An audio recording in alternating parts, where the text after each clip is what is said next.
ELISA अपनी जान लेने की कोशिश करती है क्योंकि वो बहुत ही ज्यादा तंग आ चुकी होती है अफनान को समझाकर कि वो रिमशा को तलाक दे दे, मगर अफनान इसकी कोई बात नहीं सुनता। इसलिए वो अपनी जान लेने की कोशिश करती है।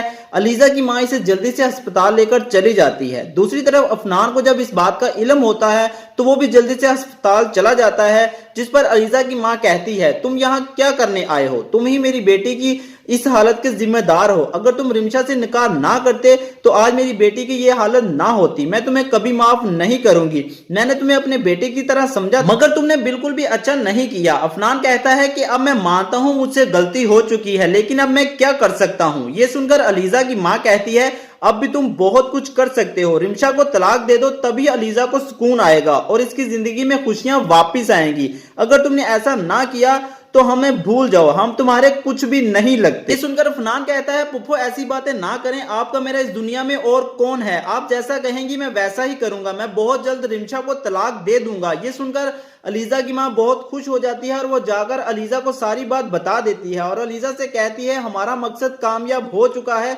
जो तुमने अपनी जान लेने का किया। अब मजीद जिद करने की जरूरत नहीं है। अफनान बहुत जल्द रिमशा को तलाक दे देगा और हमारा मकसद कामयाब हो जाएगा।